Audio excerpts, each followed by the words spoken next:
Wow, they have stayed strong. Yeah, unfortunately, it's kind of inverted.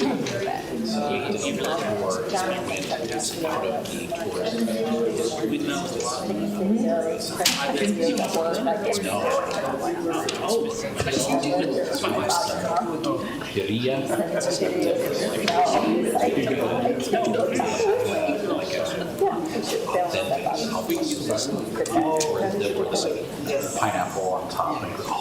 You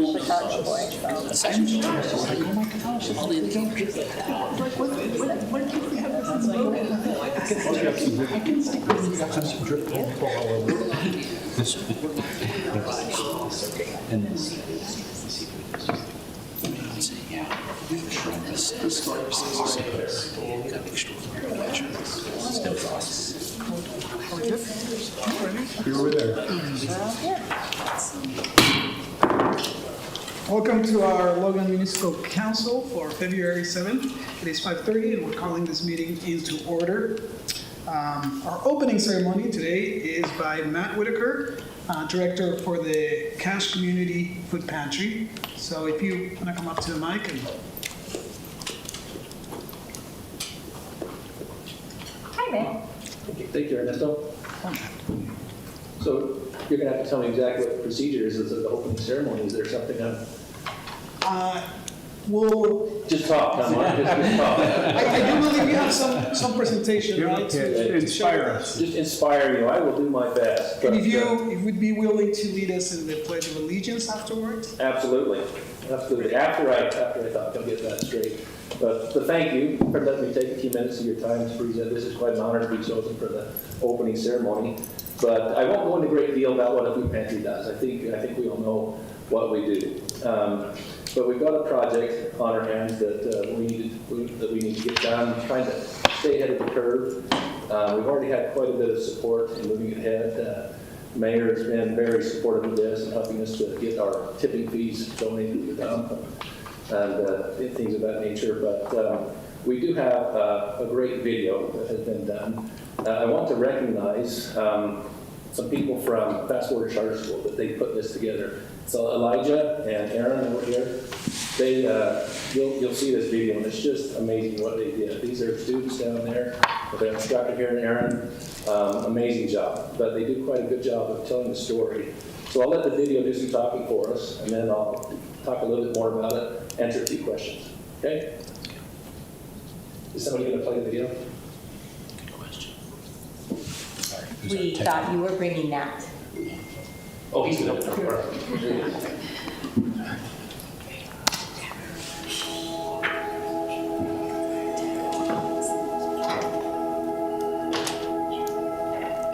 Economically, you wouldn't think that Cache Valley would have a hunger issue. We think of hunger and we often think of foreign countries. There's an issue right here in our own backyard. The Cache Community Food Pantry is a really big contributor to the food pantry at Utah State University. And they do a lot of great work in Cache Valley, making sure that families don't go to bed hungry. They service Randolph and Woodruff, Garden City, Lake Town, as well as Cache Valley. What they do is quite phenomenal, actually. The amount of food that they bring in, that they process, that they put out. It provides a backstop for people that might need some help. That's the biggest thing that I love about the food pantry is no questions are asked, right? If you need help, come and get help. For lots of us, we are literally one paycheck away from being able to provide and put food on the table for our families, our loved ones. I know they need more space, more refrigerators, so they keep produce and fresh things on hand. It's a constant Tetris game, I think, to bring in things from the outside. That ongoing rotation of stock is a challenge, I think. There's several reasons why we need to have more capacity there. You know, Valley's growing. A lot of people are moving into Cache Valley.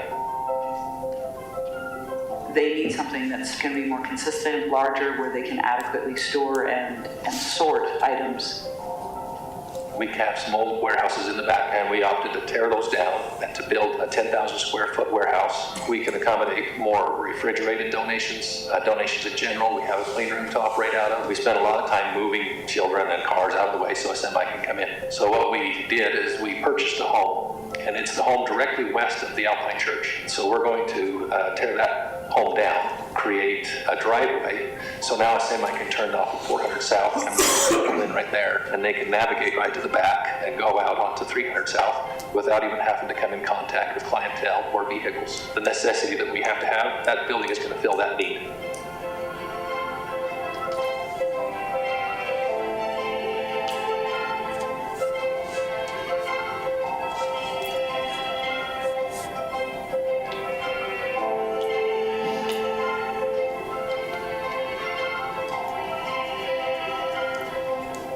To accomplish something of this magnitude, it's going to cost a fair amount of money. Demolition of old warehouses, construction of a new one. What we're appealing to the community for is financial support.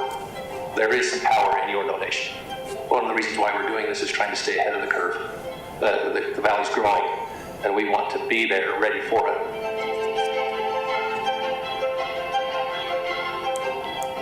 When it comes right down to it, if you have hungry people and hungry children, that hurts our hearts, and we don't want that to happen. So I'd urge you to support this expansion.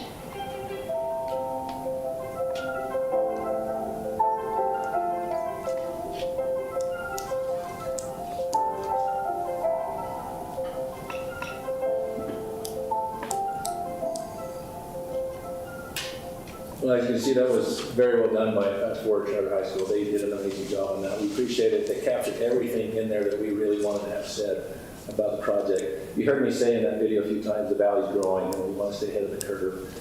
When I started the pantry almost 20 years ago, a busy month for us was maybe 300 families. We're serving about 800 families a month now with the pantry, and those are just the families that are coming to see us. If you include the other agencies, and there's about 25, give or take. These include senior centers throughout Cache Valley, Randolph, up into Franklin. CAPSA, for example, is another one that we love to support. We love what they do in the community. They told us that we save them about $45,000 to $50,000 a year. That's $45,000 to $50,000 a year to go back into helping the families that appeal to them. So if we include all these other organizations, we're serving more than just come straight to the pantry. Senior centers, for example, this is a demographic that doesn't want to go to a pantry. They're at that age where you do it, or you don't do it at all. They won't come to a pantry, but they will go to a senior center. And they need the support there, but they can pick it up there. What we're proposing to do is to help us to stay ahead of the curve. It will allow us a building in which we can put a clean room. Now, what's a clean room? Often we get donations that come in bulk sizes. Westerly Meats over in Tremont, they make your Subway sandwich meats. We go over there weekly and we pick up a pallet or two of big chunks of meat, sandwich meats. We need to break that open. In order to do that, my USDA inspector kind of turns a blind eye to us. He knows what we're doing. He says, you need to address that.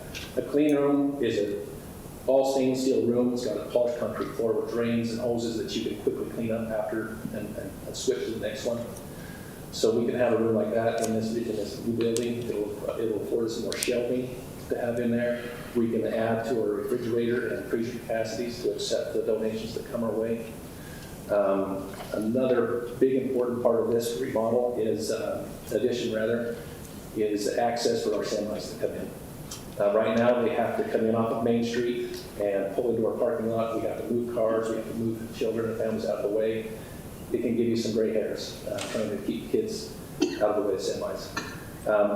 With the house gone, they can now turn in on 400 South, pull right in and shoot straight to the back. We can unload, and they can shoot out to 300 South, and they're on their way.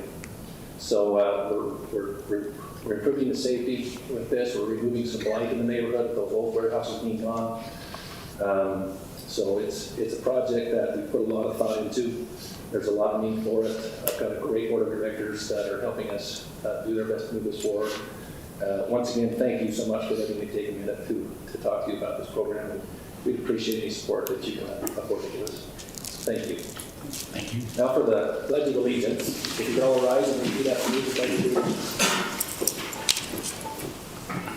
pledge allegiance to the flag of the United States of America and to the republic for which it stands, one nation under God, indivisible, with liberty and justice for all. Thank you. I forgot to ask, does anybody have any questions for me? Well, I'd just like to say thank you for everything that you do Yes. for this community. And as you mentioned, all the nonprofits that you support, the backpack program, Loaves and Fishes. I know there's so many more. I can't even name them all. The universities. Thank you. Thank you. It's an honor to do this.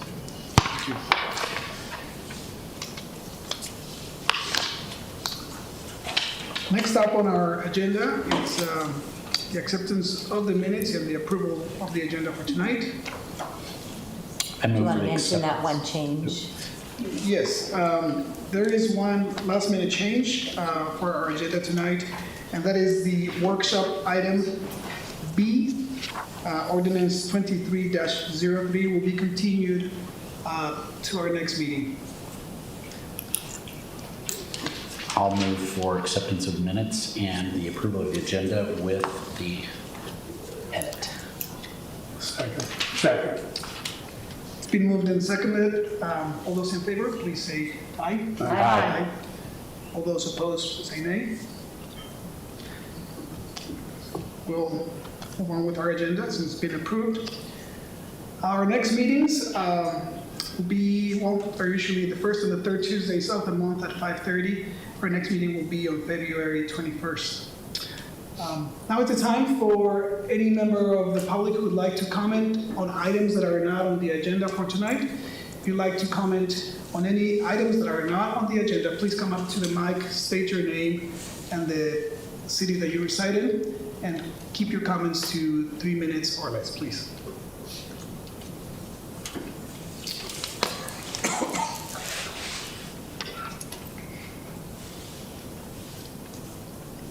Hi, Dr. Carol B. Yost, and I live in Logan.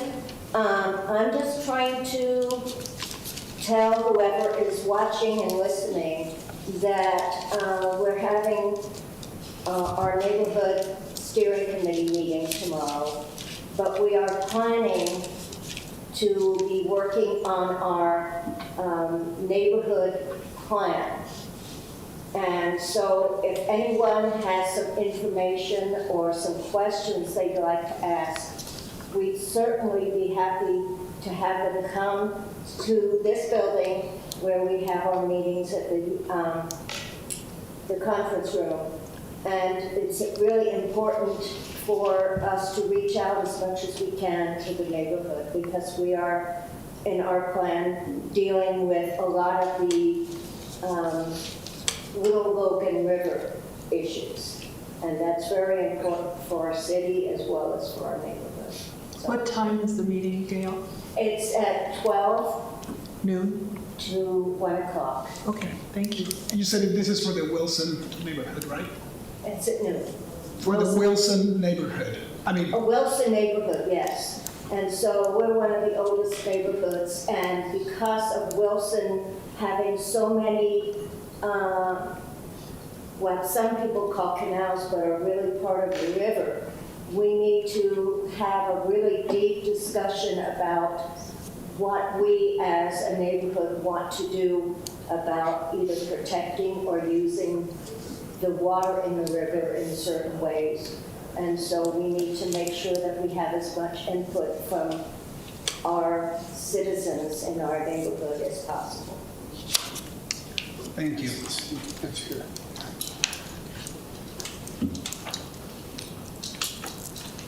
Hello, my name is Joshua Molitor. I reside in Logan in the Ellis District. I wanted to read a short poem which correlates with the food bank thing. It just happened to be perfect timing with this.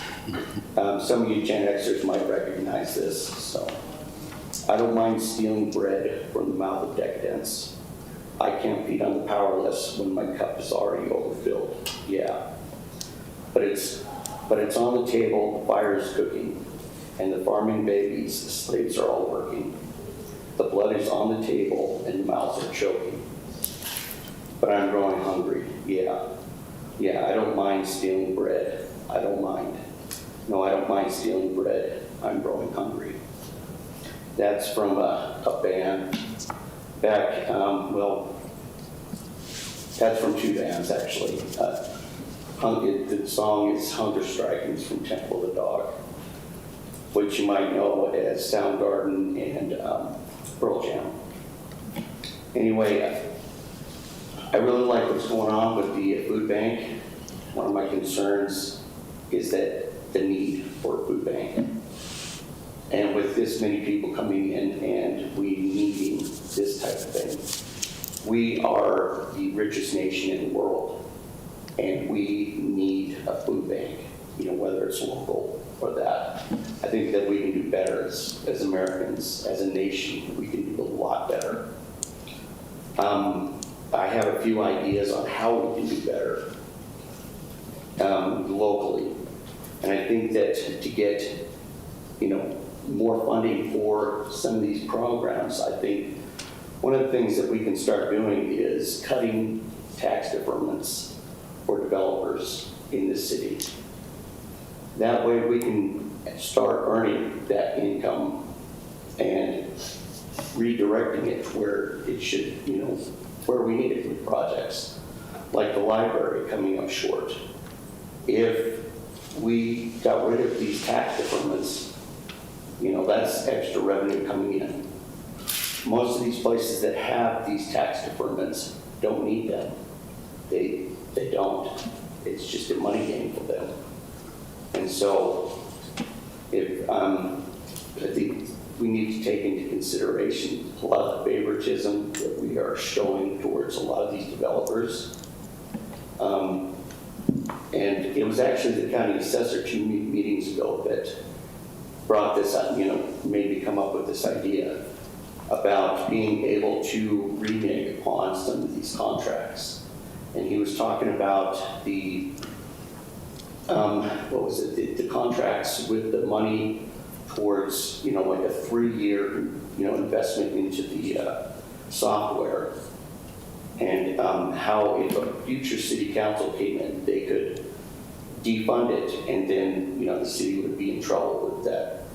But there are ways that we can actually make it so that we can defund or we can cancel these contracts with these deferments. And if they want, if they want any help or ideas on this, I'm be willing to volunteer my time on that. So, thank you for your time. Thank you. Thank you. Thank you.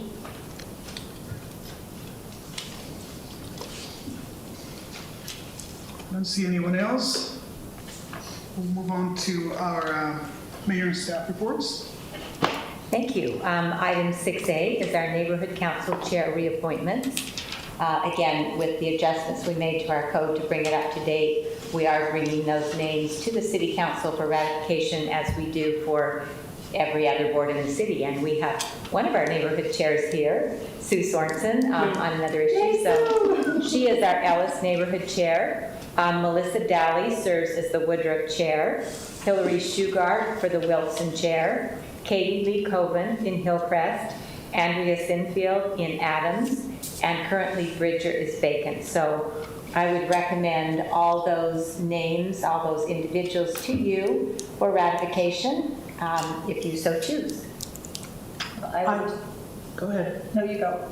No, go ahead. All right, I'll nominate. I hate when they fight about it. They're great people, and we ought to reappoint them. So I move. I'll second it. Second. It's been moved and seconded. All those in favor, please say aye. Aye.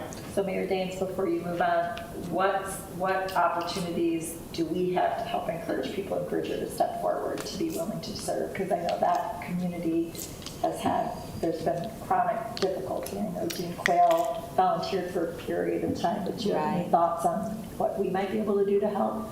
If you know anyone in Bridger, again, we have just a very small email list in that neighborhood. We'd love to be able to expand that. Again, it's a great opportunity to try and represent your neighbors, get people involved, and have a voice here. Because as you know, we have city council members assigned to each neighborhood. You attend the meetings along with myself, try to listen to any concerns, and we really have been able to accomplish some things. We can't do everything, but we have made some good strides in our various neighborhoods. So we do appreciate those people that are willing to serve. Good. The second item, we have some additional board appointments. And first of all, this one is a reappointment to the Golf Course Advisory Board. That is Rick Johnson. And then also we have a new appointment to the Water, Sewer, and Stormwater Advisory Board, Michael Laswell. We don't have either of those individuals here, I don't think. But again, they come highly. Rick has served well. Michael, I think you received his resume. He has some great qualifications, and we appreciate his willingness to serve. Again, these are volunteer positions, so I recommend them to you for ratification if you so choose. I'm on both of those boards and know Rick very well, and the resume of the other gentleman is very good, so I would move that we appoint them. Reappoint and appoint. Reappoint and appoint. Any additional comments, or? Do we need a second at all? No? I'm giving Jeannie the opportunity. I'll second. All right, so it's been moved and seconded to ratify this appointments. All those in favor, please say aye. Aye. All those opposed, say nay. They are ratified. Excellent. I have one more quick item, if you don't mind. Hillary Shugart, the neighborhood chair for the Wilson neighborhood, this kind of follows up on Dr. Yo's comment. They have the steering committee meeting tomorrow, and they will be prepping for, and our staff will as well, we're going to be working on the Wilson neighborhood plan, and that kickoff meeting will be March 8th from 5 to 7 p.m. at Wilson School. So anyone that lives in that neighborhood, put that on your calendar. We'd love to have you attend. I'll be there. I know, let's see, Ernesto, you're the Wilson. I know you try and attend those as well. So again, that's a great opportunity to give input for that neighborhood, and we encourage that. Thank you. I'm through. Thank you. Next on our agenda is council business, and we have an update for the planning commission from Jeannie. Well, last meeting at the Planning Commission, it was a long meeting, but it was very productive. Black Rifle Coffee Company proposed building a location on the southwest corner of 400, or the southeast corner of 400 North and Main Street. It is in the TC1 zone and has some certain requirements for building massing and the coverage of the lot with the structure. And while the Planning Commission wanted to be able to approve it, it did not fit with the requirements for the zone, so that was denied. The Mountainside Estates amendment on 1200 East and 1300 North was continued. There will be a Jack in the Box at 1200 South Highway 89. It was conditionally approved, and it will be part of a, I'm going to call it a triplex of drive-ins because they had 3 planned. So I don't know what else they're going to be, but the Jack in the Box will be at the corner. What address is that? 1200 South Highway 89. Yeah. And Zollinger 500 North subdivision is a piece of property that we have discussed in Planning Commission with several different ideas. This was conditionally approved to be a subdivision of single-family houses, and it is located at 295 West, 500 North. So, Thank you, Jeannie. Did it go? It didn't go for 4 hours. Did it? no, not this one. Not this one. So were there thoughts that Black Rifle might resubmit, or was there no discussion from their team on that? Well, the challenge is that their blueprint, so to speak, was not any bigger than what the gas station had been on that location before. And the Planning Commission really felt that it did not reflect the zone that it's in. There were also some concerns about access because they were going to have their primary access actually in the right-hand turn lane on Main Street. And that was only going to happen if Wilson Motor allowed them to have an easement.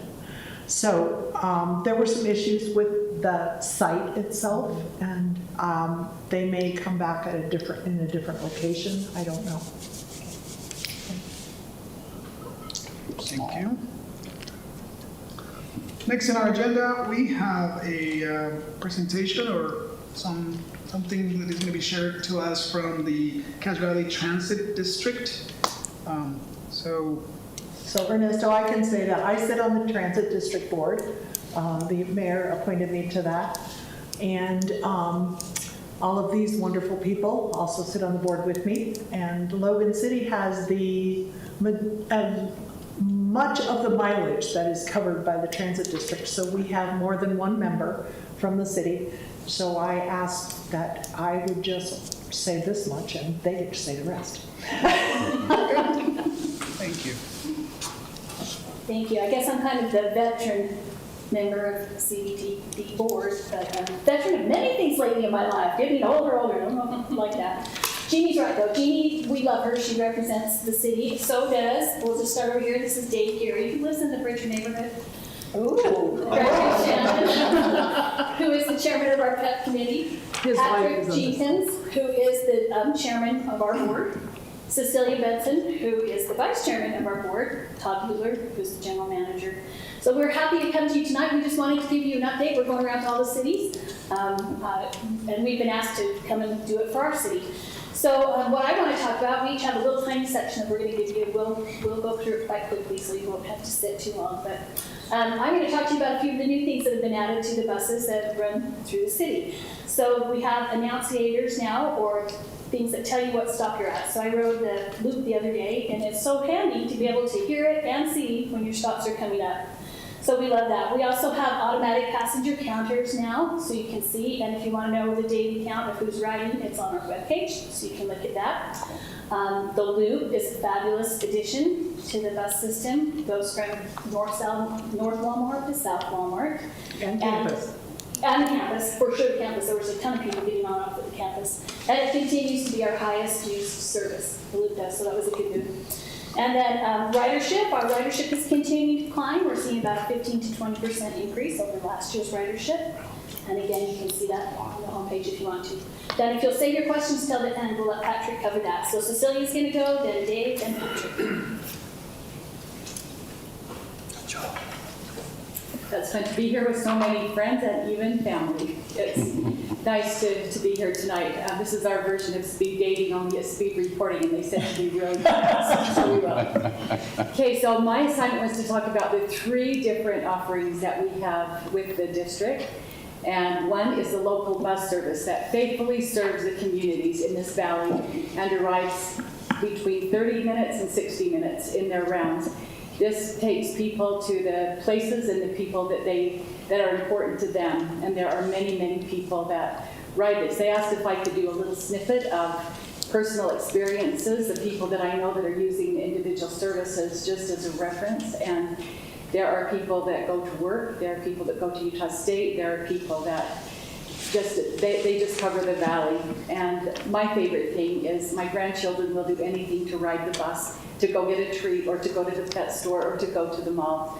It is just a multifaceted, wonderful service with our fixed route local bus service.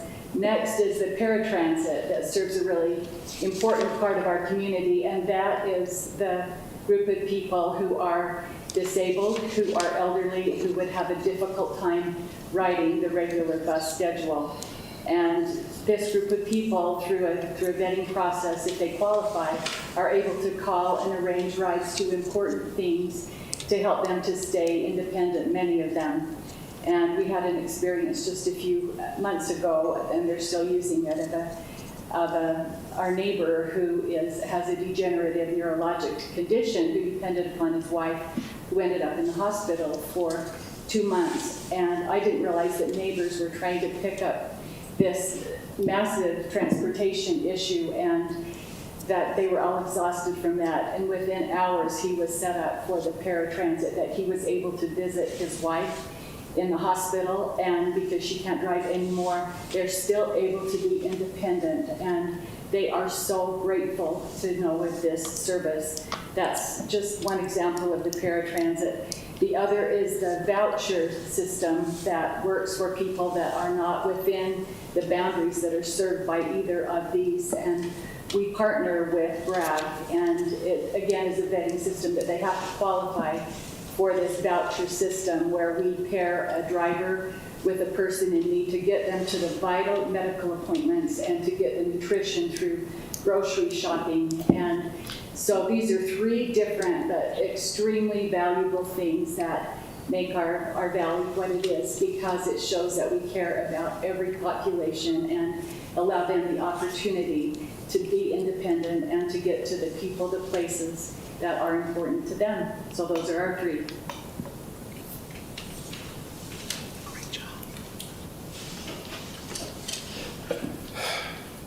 Thank you for the opportunity of being able to be here. My wife serves on the school board, and I serve on this board. So, Is that a statement that your service is complete? I'm just warning you, if you ask us to do anything else, I don't know what the answer is. His plate is full. In 2008, as part of its long-term strategic planning process, Cache Valley Transit District determined that their current facilities would soon be inadequate for the potential growth that will take place and has taken place in the valley. In 2010, they purchased a parcel of land in North Logan, just off 3100 South and 300 West. And they began then the process of applying for grants, as well as setting aside funds for a local match in order to be able to build a new facility. Which brings us to where we are currently. And just on March 6th at 11 a.m., there will be a groundbreaking that you're all invited to attend for the new facility. The new facility will enable the district to finally be able to store their buses in a climatized environment. Right now, they have to deal with and have dealt with just recently the cold, and diesel engines and coal don't mix very well, and so that creates problems not only to get the buses going, but to keep them going. So this new facility will allow the storage of buses inside, as well as a cleaning facility, fueling facility, as well as administrative offices for the staff. But based on what we currently anticipate, this new facility should meet the needs of the district for at least 25 more years. So that's kind of, I'm down to my last 30 seconds. It's a great undertaking. I've been privileged to be part of that process. The amount of time and effort to whittle away the excess in order to be able to get to where we are now, and to get the funding to be able to do that now has been a very gratifying process. And I'm done. Thank you very much for your time. Thanks, Dave. Mayor, members of council, thank you again for giving us a little bit of your time on the cleanup speaker tonight. So let me just give you 2 data points and fill in any questions you have. Before I do, once again, thank you for loaning us Jeannie. She's a real asset to our board, and I know she updates you from time to time on what's happening in the board, but I think it's notable that 8 of the 19 members of the board represent Logan City. and that's representation by service miles. So you can see that there's a lot of activity going on in Logan City. We're certainly very cognizant of how we benefit, how we cost the city, and we want to be reflective of that. So my 2 data points tonight kind of revolve around efficiency. Running this system very efficient and very effective is a real tightrope to walk.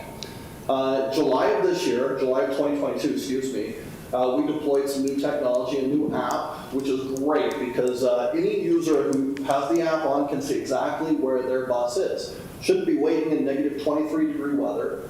They know when their bus is coming, they can plan out their routes. This is important in another venue as well, because if you jump on Apple Maps or Google Maps, whatever your technology denomination is, you can plug in your route, you can click on public transit, and it will show our bus routes, which ones to get there. So that's a very cool feature. Very excited about that. The second thing I wanted to tell you about is a brand new service we're offering. This is a perfect example of that efficient versus effective services. Cliffside, River Heights, Providence, Millville, those are not high traffic areas for our buses. It doesn't always make sense to drive a big bus up there every 30 minutes or so. Nothing drives me more crazy than an empty bus. So we're deploying a van pool system called Pool, which is loop spelled backwards, which I think is very cool. But Pool has its own app. You can go to the App Store, download that. You can click on that. 20 minutes later, the van pool comes and gets you at the reflective stop, takes you largely to the transit station, but other places as well. Just a great example of how we're not going to just keep circling big buses all the time. We're going to be reflective of demand and need.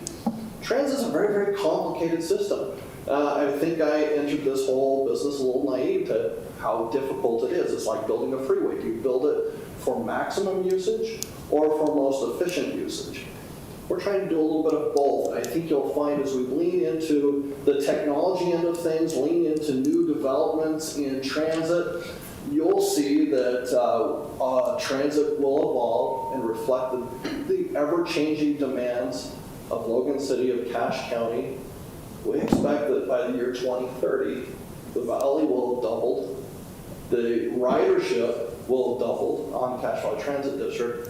I mean, it's a great system. It gets people to work. I love them. So with that said, thank you to our board, all our team players. And if you have any questions, I'm going to stand here while Todd answers them. No? That's fantastic. Are you going to do a bus? Are you going to do a bus rodeo again? That was super fun. Isn't it? Yes. That's great. I've got some good things coming for you this year. We want you to drive that bus, but we also want you to come shovel some ground with us this March. Okay. There's going to be good things. Or snow. Yeah. What's that? Or snow. I'll have to do it there too. Some snow.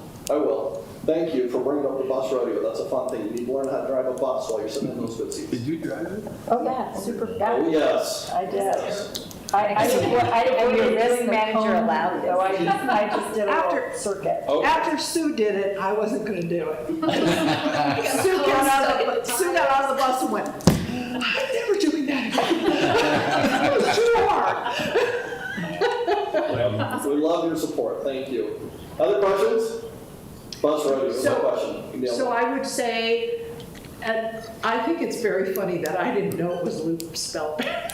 But I thought it was really cool. I mean, the pool buses look like a pool. They're blue. They're bright blue. You'll see them around town. You can hardly miss them. Yeah, they're cool. We're getting a lot of great press coverage on it right now. So right, it was in the paper today. Yes. So front page. How many other districts are there in the country that provide their services at no cost to their patrons? Very few. We're often the business model for all others. UTA has kind of been test driving ours for the last year to try to figure out how to do it. There's one other one in Utah. There's probably a couple others in the nation, right? We go to the national meetings, but I don't count Mark, so I'm sorry. I don't know for sure. But there's very few. It's under 10. Well, I was going to say less than 10. I thought there were 12 once upon a time. last I checked, but I don't know, there could be a couple more. What you do is very unique, and you do a great job. It's amazing. If you're okay, I want to hit one data point on that. Yeah. We hardly have any violence on our buses, especially compared to UTA, because of that, because of a fare-free ride. So we're not enforcers of the quarters going in and slot. Fired up. That's right. So it's really cool. That's great. It's amazing. You have brochures. What's that? I have a brochure for you.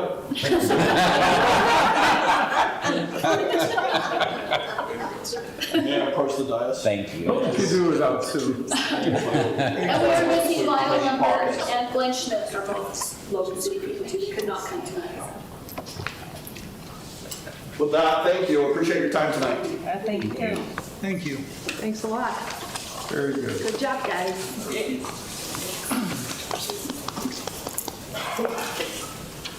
Next on our agenda are our action item, well, one action item for tonight. And it's a public hearing for resolution 23-02, budget adjustments. And I don't see Richard, and I don't recognize your... Ruben is going to step in for Any questions about this? I think Rich probably gave you his passionate spiel about SPIDAs last time. His love for those. You guys all familiar with SPIDAs, the acronym for that? Yep. After last time.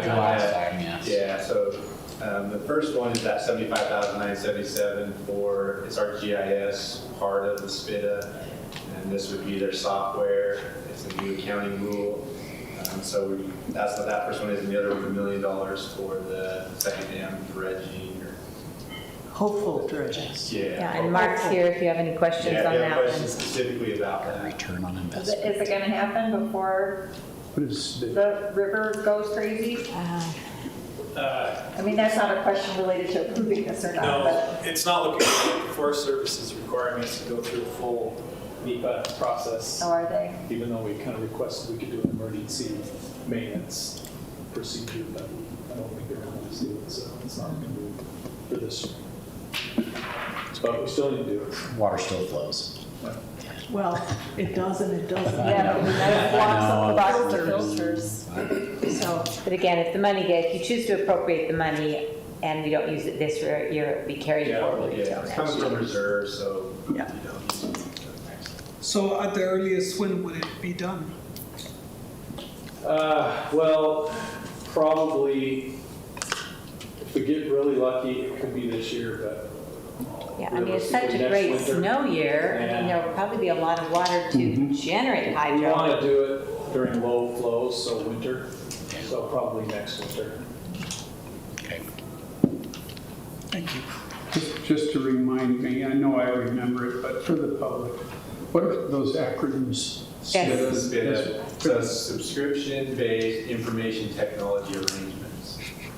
So Basically, it's lease really of software. So this is IT software. That's what it is. I think SPIDA is a great SPIDA. acronym for how much Rich loves this new rule. And the idea with these is it's similar to leases where there you have things that there's a time frame with those, and so if it's more than a year, and you have software or anything that's information technology related, IT related, we now accounting wise have to book those items.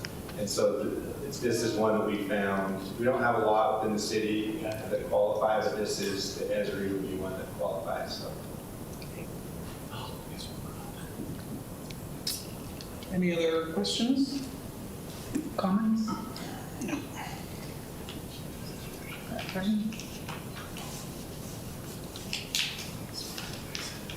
Anybody have a motion? Public hearing. That's right.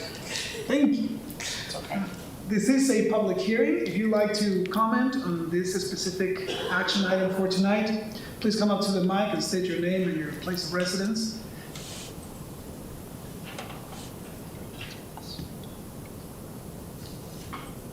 Okay, looks like we can bring it back to the council. I move we approve resolution 23-02. Second. It's been moved and seconded. Any other comments? All those in favor for approving resolution 23-02, say aye. Aye. Aye. All those opposed, please say nay. Resolution 23-02 passes. That's our only action item for tonight. Next, we have workshop items. And our first one is a code amendment, ordinance 23-02, presented by Mike. I think the whole rest of the agenda, except for one thing, is all Mike. It's all Mike. Lucky you. Bring it on, Mike. I'll talk fast. No, you don't have to talk fast. For some of us, yes, we do. We have a life, Jeannie. But you did announce that B has been. Yes. Okay. Okay, so this is the critical lands overlay zone. It's an amendment to the Land Development Code 1724. We've been working on this for quite some time. Let's see if we can get to a slideshow. So what's regulated in critical lands? Their floodplains are partially regulated under 1724, but really they're regulated under Municipal Code 1527. That's what's B. We were a little late getting state comments back, so we'll incorporate those and hopefully have those ready by next time. We also regulate riparian areas, those are the areas that are next to a river or stream. Geological unstable areas, those are areas that are steep slopes, shallow groundwater, things like that. Wildland urban interface, those are the areas upside and cliffside that you have an edge of homes right next to that kind of that wildland area that's a high potential for fire. Lands above 4850, that's 4,850 feet mean sea level. We've got a line that's drawn along a bench, so anything above that has a different set of requirements than stuff below it. Wetlands. We did take out prime agricultural lands and critical wildlife habitat because we didn't have any real regulation for those, and those are regulated by other federal and state entities. So the overall changes to the critical lands overlay, really the gist of it is we're requiring a lot more information at the time of application to inform people that are making a decision. We want to know where the floodplains are. We want to see delineation of where those boundaries are. We want to see delineation of the riparian corridor. We want to have some engineering information about a geologically unstable area, whatever that specific issue is, and then a wetlands delineation. Lands above 4850, we also are going to require engineering reports if there's site conditions that require that, as well as architectural work on the building to make sure it meets the design requirements. And then the wildland urban interface really comes into play when we have a subdivision along the bench areas, and we'll rely on the fire sheet to make some decisions there. So a riparian area, as we're proposing, it's an area that's measured 150 feet from the annual high water line of a stream or river. So this shows you the golf course. This is an example. And basically, when you go from the annual high water line inward, it's 150 feet this way than this way. So that gives you a visual, basically it's a 300-foot swath along a river or a creek that drains a fairly expansive area. So we're proposing to divide that 150-foot strip into 3 different zones with 3 sets of regulations. So zone A is the most restricted, it's right next to the water. The idea is that that's not a no-touch zone, but it's really minimal disturbance. So stay out of it, keep trees there, keep vegetation there. The idea is to try to preserve that element that protects water quality as water flows overland into that water body. The second zone is zone B. It's the next 50 feet, so 50 to 100 feet. We allow some disturbance, but maintain 50% of the native trees and vegetation. And then we've got a setback line that's established at 100 feet. So if you're developing in a riparian area, your automatic setback off that high water mark is 100 feet for your house. We will allow decks, patios that can encroach into zone B, but again, you better maintain 50% of the vegetation there. And then zone C is the third one. That's the next 50-foot swath, and that looks at 30% of the native trees and vegetation. And there's some additional requirements, basically no parking areas in that zone, and a few other things. So the general standards of the riparian areas that we allow maintenance and repair. So if you have an existing road that's in a riparian area, you can go in and maintain an existing culvert, ditch, bridge, things like that. We also would permit a stream restoration project, so the things that we've done in the golf course, that corridor, we'd allow those things as long as it's part of a city or agency-sponsored type of program or project, not just some guy will I'm doing a restoration project, cutting down these bad trees, that doesn't really count. It's got to be something that's sponsored or we're a part of. Existing ag practices can continue, so if you can currently graze cattle next to a creek or river, you can continue doing that. You can maintain existing utilities and roads, existing structures can be maintained. We allow for nuisance abatement. What we don't allow are stormwater facilities and riparian areas, so if you've got a commercial project next to Logan River, you got to put your stormwater area outside of that. And then no commercial or multi-family parking lots in the riparian areas. Mike, can I ask a question? When you have existing structures, is that similar to legally existing non-conforming? Yeah. Where you cannot expand it, but it can exist in its current state? Yeah, there's some nuances to that. Yeah, you could maybe expand landward as opposed to waterward. Okay. Or width-wise, but yeah, you have the ability to go in there and maintain them, rehab them, do those things. And if it burns down, you've got a year to basically rebuild back in that same footprint. Okay. So yeah, it's a non-conforming type of structure. Okay, thank you. So in that zone too, when I was looking through this, it has to be revegetated within 60 days of the initial disturbance. Is that like reasonable to expect if somebody's constructing something that they'll revegetate? No, not really. Okay. But you've got to have a plan in place that shows us how you're going to get there. Okay. As opposed to, well, it'll revegetate naturally on its own. It's like, no, we want to see some more aggressive method of revegetating something. Okay, thanks. So a geologically unstable area, I put in this overhead of our sewer treatment pond and plant. This is an area that's an unstable area because it's got a high water table and the soils were questionable. So in order to build that, we excavated all the bad soil out and basically preloaded with a heavier type of material to allow for better compaction. So that just gives you an idea of things that we would look for in an area that's got some issues with soil. We also have some fault lines that run along the bench. There's also some areas of steep or unstable slopes that we're working through. For example, there's a subdivision right now in process of review, Mountainside Estates, that is trying to replat part of this subdivision, and they want to put lots right here. Well, these are contour lines. You can tell it's fairly steep. So the method to get there is you've got to do a lot of engineering in order to prove that it's not going to fail or we're not going to have any liability. So it's a process that we're going through to get there. But part of the approach in the critical lands is to require more information up front so we get asked and answer those questions up front as opposed to later in the process. Do insurance, is insurance affected by this type of information? Yeah, actually it is. The city is involved in the FIRM, so it's a flood insurance rate map system. And so when we have a set of regulations in floodplains, for example, and they follow the state and the national model, and they're fairly restrictive, we get a certain rating for that, and that affects your insurance ratings. So if we do more things like we have more riparian protection, we move things away from the water body, we may get a better rating, which affects your rates, which may drop the rates. So yeah, things that we do as a government can lead to better rates for folks who live in the city if they have insurance. Wildland urban interface, again, it's these areas that are up along the benches. And there's really not a lot of area for new subdivisions unless you go a little bit to the south or the north. But the idea is that you want to make sure that whatever is developed, there's a plan in place that allows for fire control. And some of these have that. We've got some easements and access roads to get up in there to fight fire if we have to. Land above 4,800 feet. This is generally the line. It's not an exact science, but it's pretty close. We've got height standards in there. We've got visibility standards. We've got material standards. So if you're building further up the hill, and they're not super onerous, but at least they're a little bit more restrictive than what's below there. Wetlands is the bigger issue, and so we've addressed wetlands from the perspective of the Corps of Engineers regulates wetlands and wetland impacts, and we're going to follow that tact.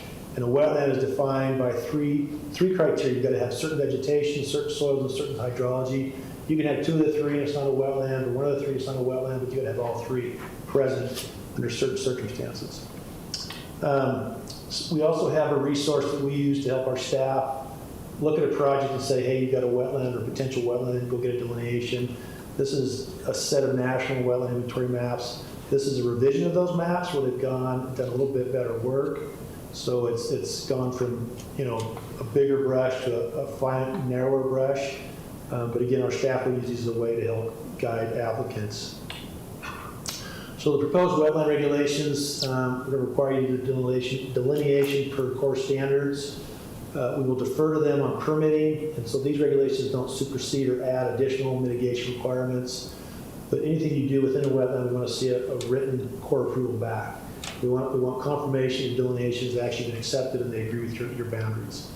We have established a 50-foot setback from the ordinary high water mark of delineated wetland, which is a new thing.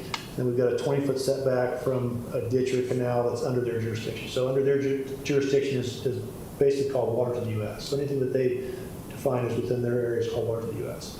We will have wetlands that are not under their jurisdiction, and those we won't regulate.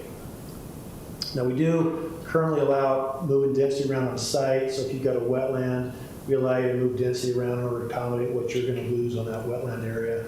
We will allow for standard maintenance and repair and operations, things that are ongoing.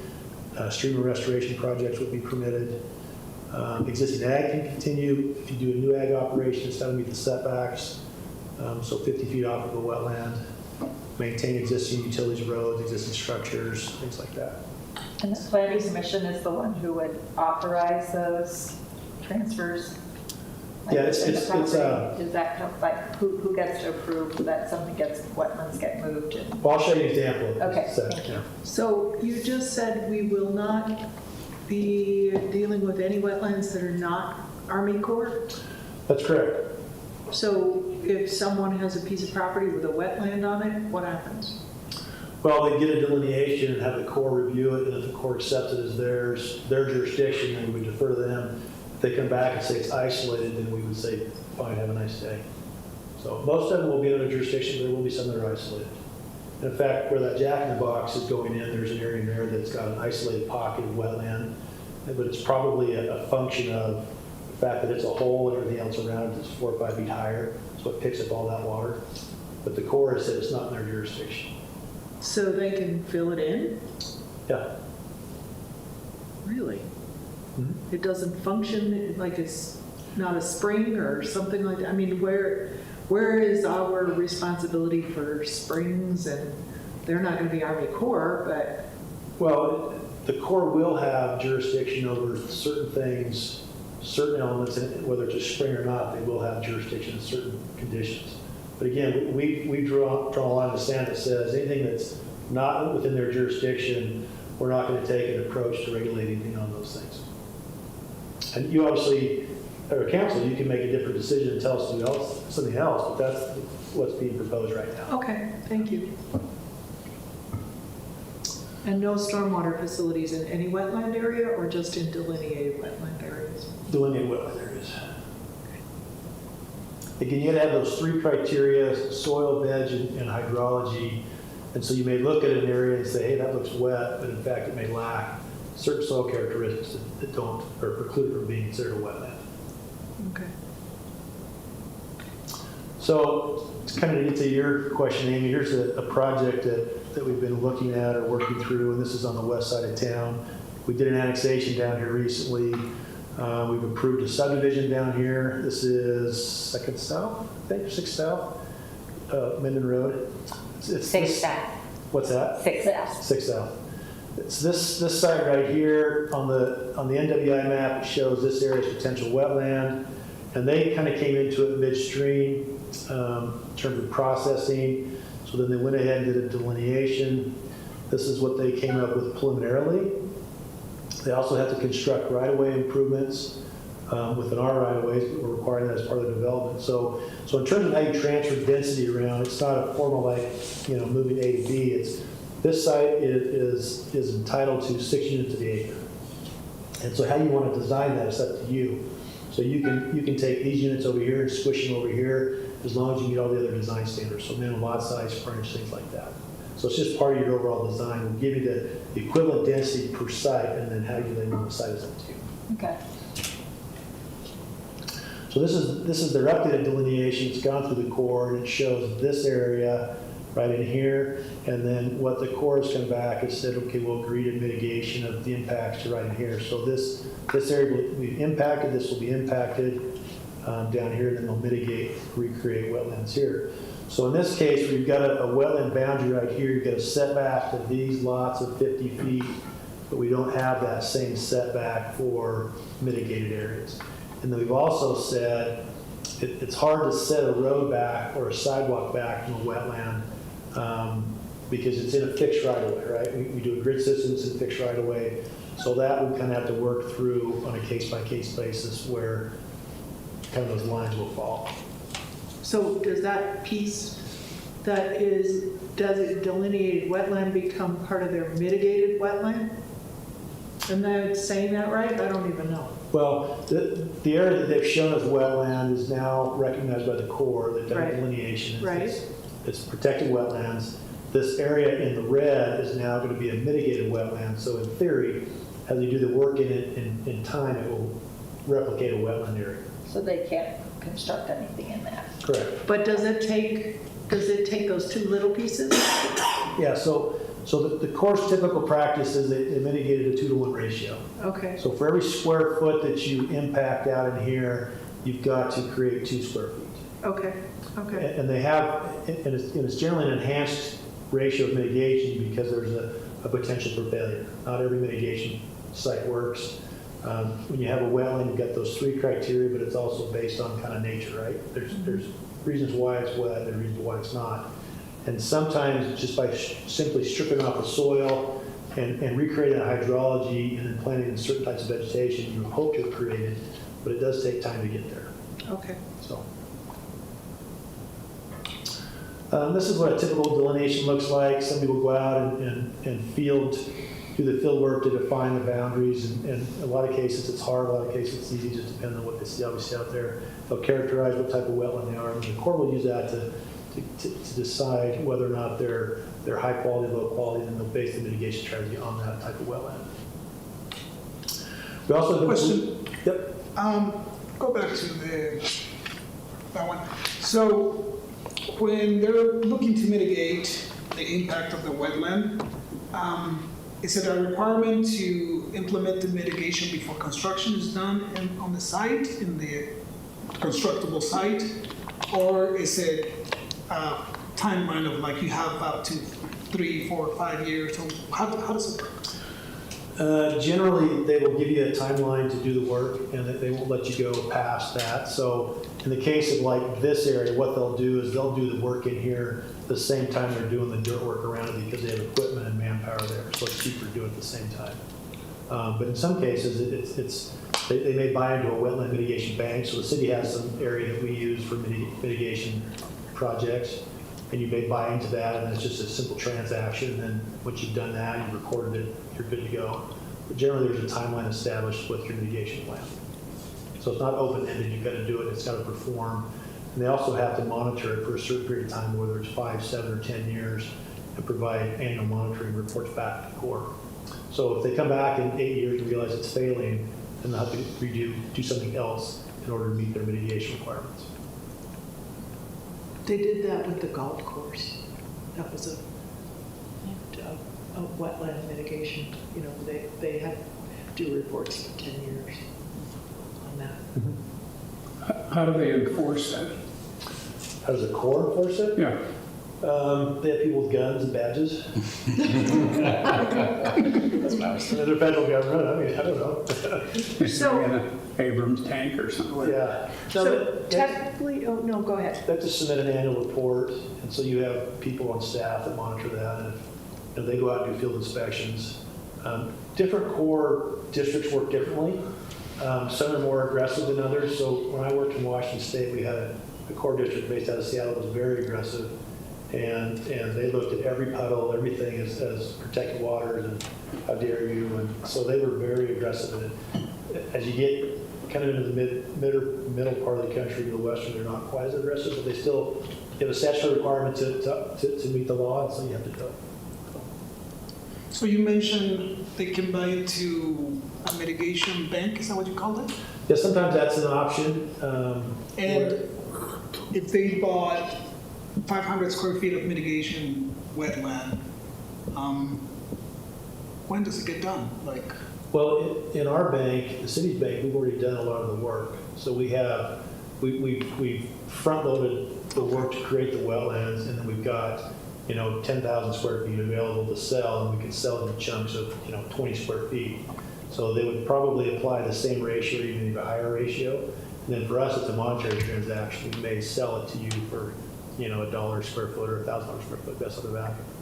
So those are probably a little more successful because in that process to establish that bank, we've gone through the core process to do that. We've done the work with biologists and environmentalists to set that up to make sure it functions.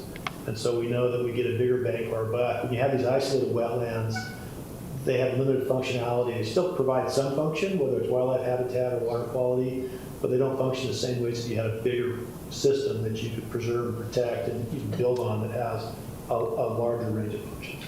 Does the value of the bank change, go up or down? Yeah, but it could, but it's it's kind of based on the free market. If there's demand for it, obviously the price will go up. So do they actually have title to part of that wetland? I mean, sort of like this one or like a bank? The bank.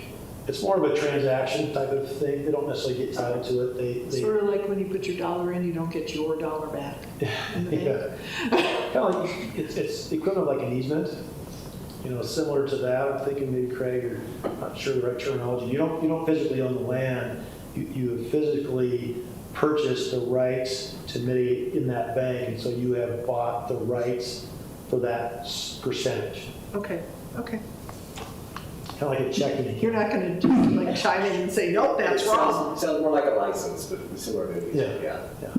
So don't call it a license or a rental or anything like that. Rich will have to do something different. I'm not sure what we file on that. You may file a deed restriction or some kind of restriction against that bank. The bank may have 300,000 square feet, and as chunks are sold off, you would file a document that says, okay, we've sold 25,000, and we have this available. So it's not just open-ended, give me some money, buy it all you want. Yeah. I guess I still don't understand the enforcement. So if somebody says, I'll take care of it in the next 2 or 3 years, and they don't, is that the city that comes in on them, or is that the federal government? That's the federal government. And how do they do that? Do they do a lien on the property? What do they do? Well, they have the same enforcement capacity we do. Yeah, they can lien the property, they can file criminal charges against you or civil charges. They would go through their standard enforcement type of protocol. So it's like when you go fishing without a license, the guy writes you a ticket, right? So it's the same, whatever their methodology is, they will be the ones that enforce on their mitigation package. I would never fish without a license, because I would never fish. What a cost to fish there. That was important. It's important for everyone to know that. Yeah. Okay, the last element of this is that we've included a reasonable use exception, and this is the get out of jail free card. If you've got a piece of property that's predominantly wet or in a riparian area, you've got no regional economic use of the property, and that doesn't mean you can build a 4-story apartment building. That means you can't even put in a cabin or run a cow there. Then you have a process you can go through the planning commission to get approval to do certain things. But the burden's on you to prove that you have no reasonable use. And then the important thing is that expectations of future development plans are not considered a reasonable economic use. So it's what can I do on my site right now, given the current zoning, given the current land that I have and the type of land, what can I do? And that's really the limit you could go. So this allows us not to say no to everything. It allows us to say you could use your property to camp on. That's pretty much it. So if it's NR6, you can't say, well, I wanted to rezone to MR12, and that you're prohibiting me to do that because I want higher density on that piece of land. Okay. Well, it also means that if you are farming it today or grazing it for cattle, that is an economic use, and you're not entitled to even maybe put a house on it if it's too wet. Right. Okay. That may be your highest and best use is running those cattle. Right. And continue that in perpetuity. Any questions? Going back to the riparian, I see the graph here, and maybe I'm getting it mixed up with wetlands, but wouldn't that distance have some factor with elevation as well? Or maybe, you know what I'm saying? I mean, the graph shows that it goes up and up and up so that you're further away from the water. But what if it was flat? Yeah, you can have different types of critical lands all together, right? So let me show you a slide I think I've got on here. So it could be both riparian and wetland. Yeah, you could be in a floodplain. So here's a photo of the Logan River. This is the golf course. Here's the highway, 10th West. So this red shows, so the blue is the river, okay? The red shows the extent of the 100 floodplain and then the 500 floodplain. They call it special flood hazard areas now, but basically the red is the extent of, within 100 years, you can expect there's a 1% chance of being flooded in 500 years. So within that swath, you're gonna have a riparian area. And this map, it's hard to read it, but you'll have a riparian area that's been mapped out, and you'll have a variety of different wetlands that are in there. So you have competing types of types of critical lands. All right, that's good. Yeah. How often is the high mark evaluated? Well, on a site, would require a surveyor to set that. So it's generally a common line or boundary that they know, and they'll just go out and set a peg and say this is where it's at, show us elevation.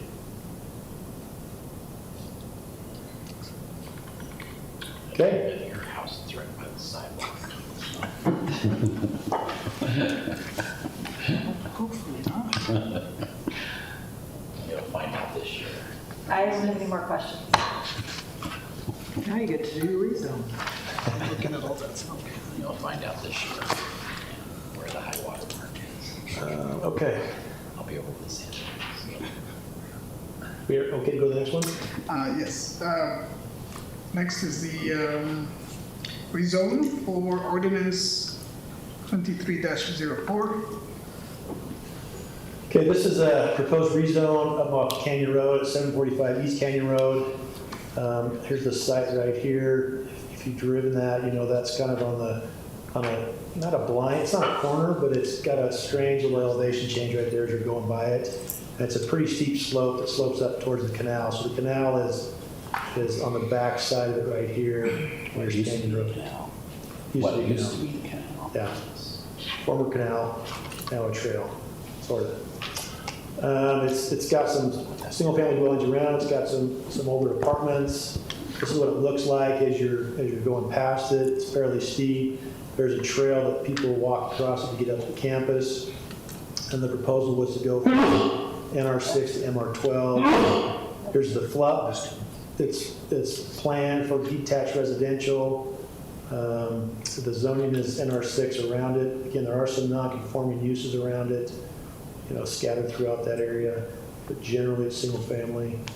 And the proposal is in denial. Planning Commission recommends denial. Any questions? That was quick. What was that last part too? Planning Commission recommended? Denial. There we go. So what was their, I looked through this. They're basing their request on the other non-conforming that were grandfathered in, correct? When they were presenting their. Yeah, that's how they are taking MRC. their request is basically monetary. They think that in order to make that site pencil, they need to build a duplex or triplex to offset the cost. And when we do a rezone as a city, we don't look at the financial impact to use a property owner. It's when the time is right for you to develop it, you'll develop it based on what you want to do. It's a challenging site. It's pretty steep. Yeah, it is. It's going to take as much energy to put a single family home on there as it would a triplex. You're going to have the same issues. It's been on the market for a long time. So. We drove by it. Yeah, what is the grade slope? It's more than 30%, Get your right? sled out. Yeah, And we can go. It's probably 50-60%. It's pretty steep. So it's a super steep lot all the way up. Yeah. You can So see that the topography is considerable. There's not many issues that would make an argument that we ought to pass this. Pretty hard to support a decision to approve it. But it is legislative, and you have all sorts of crazy things you can do.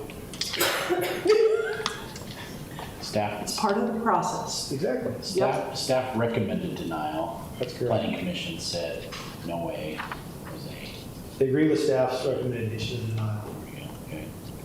It's so eloquently put. So we, because of our process, we have the opportunity to say yes or no. Gotcha. Any other questions or comments? I wouldn't sled down that hill, you'd end up on Canyon Right Road. in the road. That's the difference between that Old Main. Old Main, you end up right in the road. It's not Canyon Road though. Time to traffic. No, there's more traffic at certain times. You're gonna have people playing in the traffic. Yeah. Oh my gosh, Good pictures. that's scary.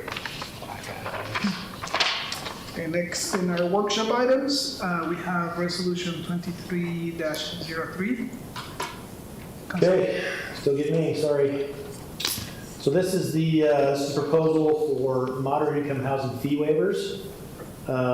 Just a little background on it. We adopted a moderate income housing plan last November. It was kind of a revision because the state said, hey, you got to do a better job, so we did.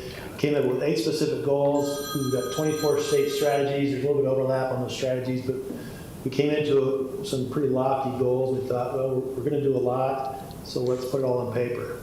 And we will know how well we've done by October. We've got to report back. And this is part of that process to identify strategies that may facilitate the provision of moderate income housing in the city. So waiving impact fees and development permit fees are elements of 3 different goals. And I will say as an aside, we're going to have an AD workshop with the council in March.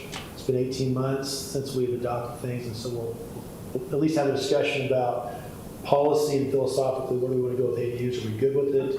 But that's just part of the process, right? And then we will have some additional workshops with this group on short-term rentals and occupancy permits as well as part of that approach to moderate income housing. Okay, so goal 4, evaluate waiving the city's development fees, impact fees. So that there's 2 strategies in here, and this approach or this proposal will meet both of those. Basically waiving construction-related fees and then impact fees for moderate income housing as well as detached accessory dwelling units. And so we gave them a schedule. So in 2023, we were going to conduct some financial analysis. If we waive fees, what does that mean? Here we are to have a little bit more discussion about whether this is a good idea or a bad idea. So we don't have accessory dwelling units that are not internal. Correct. So just because it's on that list doesn't mean we have it, right? Right. Okay. That's a state strategy, not necessarily. Yeah, I'll talk about the nuance to that in about just 2 minutes. Okay. Yep.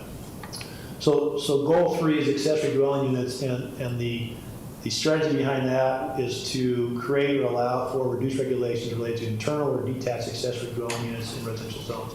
So we currently allow internal ADUs in certain parts of the city. The discussion we're going to have starting in March is, do we want to keep what we have or do we want to expand it? All the state says that we should do is evaluate it. And so the challenge behind the way they view an ADU versus how we view it in a university town is they view it as a quick way to provide additional housing regardless of who you are. Here, we have a concern about providing more student housing in locations where we don't want student housing, right? So we kind of have to figure out how to balance that. And it may come out as, you know, what we like our approach, we're good with it, have a nice day. Well, then we at least can tick off that box to the state that we've had a discussion, it's gone through the political process, the legislative process, and here we are, this is what we like, right?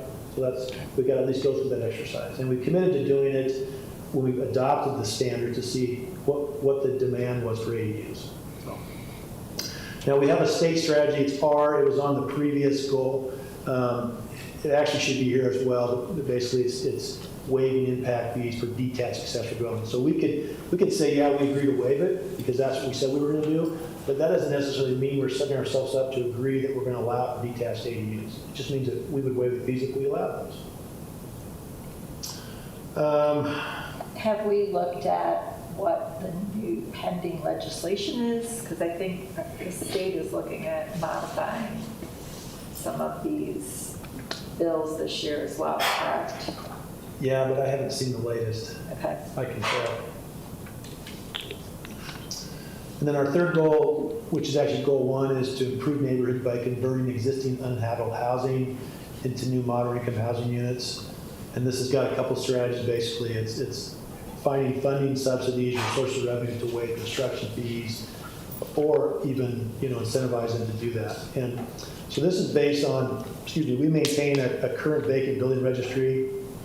We've got about 16 buildings on there. So the theory is we could figure out a way to take those buildings off of that list, flip them somewhere or another to float to moderate income housing. We're not quite sure how we're going to do that yet. That's kind of later on in our I guess our timeline or our task. But for now, we can at least set ourselves up to say, we'll waive these elements of fees once we get to that point.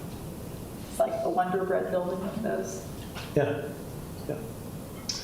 So we currently have Resolution 2003 and Logan Municipal Council 336. This is the authorization language for impact fees. Defines how we collect them, how much we collect, and what they go towards. In 336-070, it does give the mayor some discretion to adjust fees for affordable housing, but it doesn't really give us any guidelines. And then Resolution 2009 and LMC 1504, this authorizes our building permit fees. So the part of the discussion is that when we look at waiving fees, not all fees are created equal, and it's not really that easy, because impact fees, we assess those on development based on the impact, and then they're earmarked or allocated to a specific project within a specific timeline.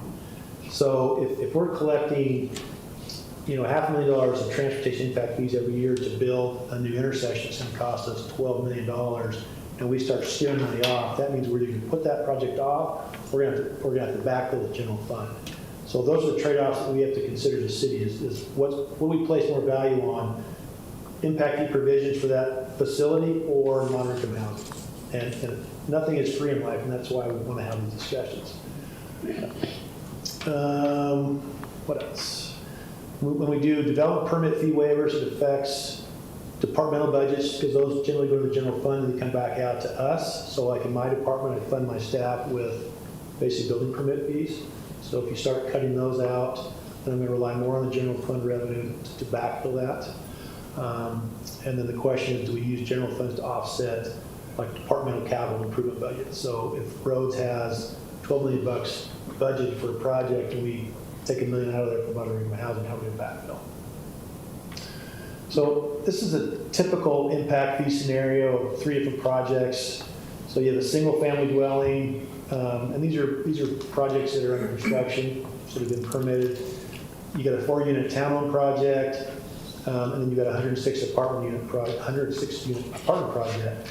And this shows you what the fees are based on the type of structure or construction. So for a single family dwelling, your average impact fee is $7,600. And when you take out the wastewater treatment fee, because we can include that, it's $5,200 for that one single family dwelling. A townhome and a 4-unit townhome project is $5,100. And then apartments, it's just a little over $2,000 for an impact fee. Per unit. Per unit, yeah.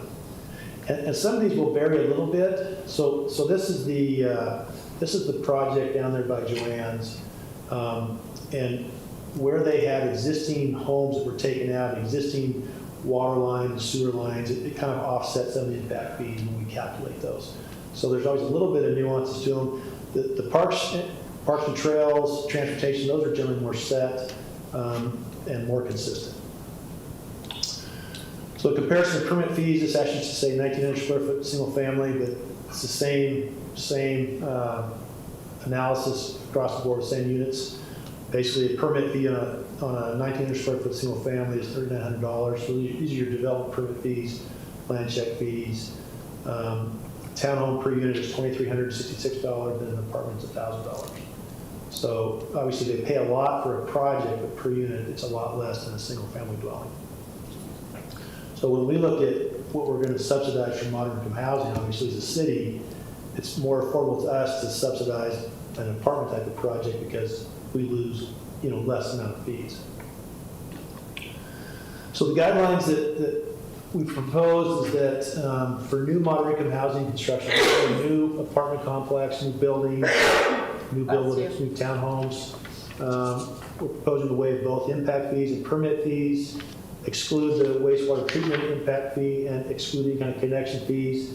Those cover the hard costs of physically connecting their project into city services. So we want to make sure we capture the costs, those hard costs. And the proposal is to limit this to 30 actual waivers per year, or 30 units per year. And we thought we'd start pretty conservative to see if it was really an incentive or not, and then to see what it really cost us, right? Originally I was talking to Rich about this, and let's go with 100 just to see, and like, yeah, that shouldn't be a big deal. And then we start thinking about it, it's like, wait a second, that's a lot of money. I mean, we kind of have to step back and say, is this really going to be successful, and then work from there. Can that be carried over? Pardon me? Can that be carried over? If it's not all used, can you carry that number over? I would assume no. I would assume it's 30 years annually period. Okay. The fee waivers will be assessed only for the moderate income housing units within a project, so not the entire project. And based on this number of units, we think that the impact will be 100 to 300,000. Just depends on the unit type. I talked to Josh Runhar about how to do this. He works for a neighborhood nonprofit. He's involved with building affordable housing. He suggested we require a LURA, it's a land use agreement. Basically, when somebody goes through this process and they do it, and they go after state tax credits or federal tax credits, they're going to file this type of agreement that lays out all this, it stipulates how they're going to do this. And that's really for our own protection. We want to make sure that they do that. Generally, we want to require participation by a qualified nonprofit entity, and that could be either a partnership, it could be one element of ownership, it could be the entire project. And what that gives us is a little more longevity in terms of managing the project, managing the life of those moderate income housing units. They have a lifespan to them, and if you're generally an entirely private individual doing it, they last about 15 years. If you're a nonprofit, they may last 99 years. So it's in our interest to see that unit stays affordable for as long as possible. We put in here is that at least half of your units in the project shall be basically affordable, and limited to make less than 60% of the AMI. So if you've got a 24-unit project, at least 12 have to be moderate income housing. In order for you to get any waiver. Yeah. And we wouldn't give you a proportion that if you only did 6 units. It's got to be all 50% or more. But this is just a proposal, though. Okay. And then this also would allow specialized housing, so like transitional housing, CAPSA, those types of things. They typically will have low-income residents or low-income people to utilize their facilities. So the idea is that we would also waive those, and then exclude any kind of student housing projects. Okay? Okay, the next category is the conversion of uninhabitable housing. So these are the vacant buildings. We would waive impact fees and permit fees for converting those buildings into moderate income housing. There's other nuances to this. We're not quite sure how this will work. Again, exclude certain fees. We put a limit on 5 annually for this type of activity. Well, if we only have 16 buildings, right, that seems reasonable. Yeah, 16 buildings, and it depends on where they're at, what their zone, whether they could do it or not. But you could use this up for one project. I don't really know the financial impact of the city because the impact fees will vary based on the structure type, location, what they have in there to begin with. We still will require this LURA, and it would be something that between the city and the applicant, we'd have to craft that and define how long they have to remain moderate income housing, the length of agreement, repayment, things like that. Same stipulation, 50%, specialized housing, but again, no student housing. But no nonprofit requirement in this one. Wouldn't require a nonprofit, that's correct. It would not. Correct. The last one is fee waivers for accessory dwelling units, and this is the detached accessory dwelling units. Waive up to 50% of the impact fees only for detached ADUs. We currently do not assess impact fees on the internal ADUs, exclude wastewater treatment, connection, and development permit fees. And then again, limit this to 5 waivers annually. And the reason why we want to be a little cautious on this is because, again, it's building a detached ADU doesn't guarantee you're going to get moderate income housing, right? So that's one of the weird stipulations of this. And it doesn't also mean that we need to change our regulations to allow we're checking off the box for the state. Not sure the financial impact of the city, and the real issue of this is it's really not tied to moderate income housing. And what else? We're going to workshop with this coming up. Other than that, I think that's it. Any questions? So if we can't tie it to moderate income housing and it's related to the plan, why would we do ADUs at all?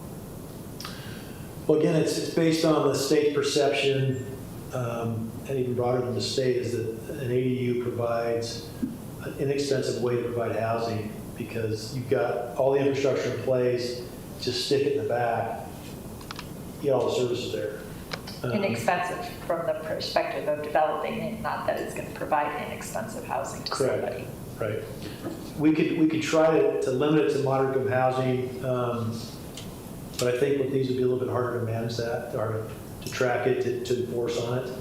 And if we did that, we'd have to require, some kind of annual remission back to us of who's there, what are they paying, what do they make, those kinds of things. So I'm not sure it's really in our interest to do that. I mean, it's just something we have to start to do. We'll start at $500 a month, but then it magically turns into $1,500 a month. How do you track that? Exactly. Well, and if it's an individual homeowner, that fair housing standards don't apply when they're leasing. Like you have to have more than 4 units for fair housing to apply. Yeah, so I think that was a little tougher for us, but again, the state is pushing it hard, and I don't know if they're going to change regulations again to push it even harder, but they've been pushing it for a number of years. And again, the idea is that you're capitalizing on existing services and infrastructure. In theory, it's cheaper to build it because you've already built around it.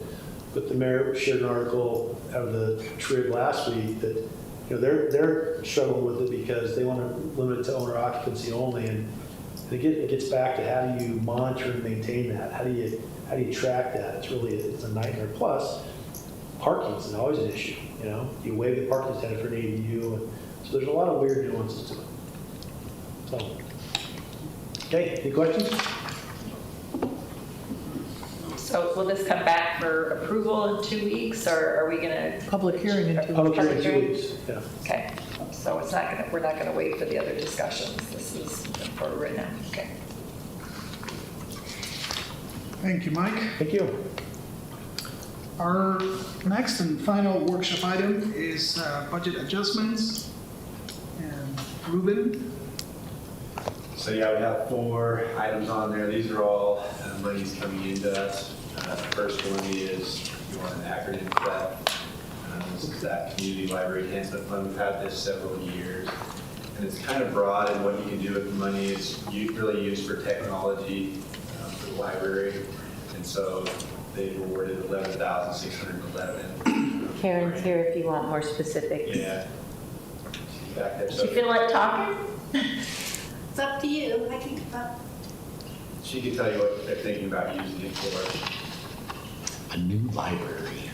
Well, you can't use it for the building, huh? Dang it. Building itself. We're going to use the grant for the computers and other technological equipment in the children's room and in the teen room. So think fun children's computers, little iPads that kids can play on, gaming computers for the teens, and with homework computers. We're excited about that. We have some good things planned for it. We decided to save it for technology for this year. That's the first one. The other one is it's the COG money. This is for 700 South, 100 East traffic signal project, $260,723. So, any questions about that, specifically that project? That's the one by Conservice, Yeah. right? Okay. Is that how much a signal actually costs? Or is that an unusual number? That doesn't Less. include our match or some other costs. It's crazy. That's a needed one. Yeah, so it's money that we could definitely use, but that's what that is. And the other 2 are just reimbursements. We've already received these checks, but these are officers that work federal cases and award us reimbursements for those. So that's $570 and $950. All right. That's my goal. Money money coming in. So it's good. Any questions for? Thank you.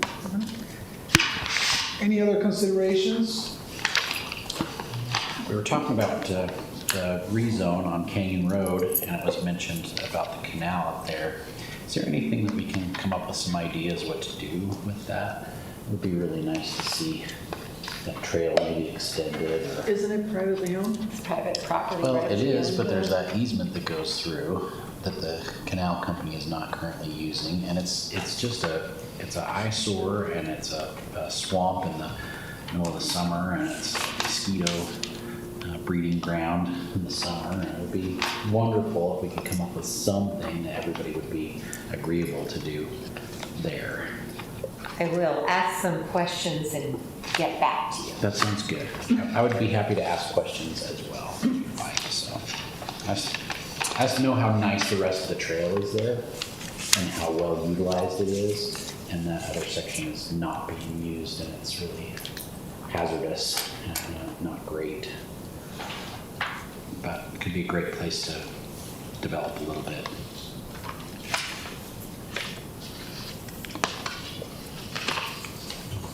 Maybe Mark, maybe we could talk the person at the end into allowing us access. As a possibility. Maybe if we fixed it up, maybe. There's actually 2 properties Yeah. that have right-of-ways there that but have not been interested in providing into selling this. a bit nicer, something. I don't know. I'd like to explore that. Anybody else?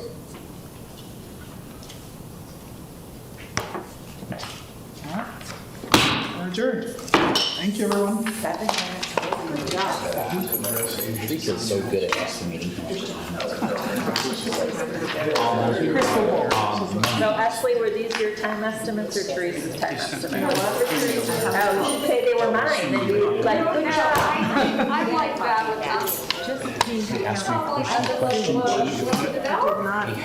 That's right.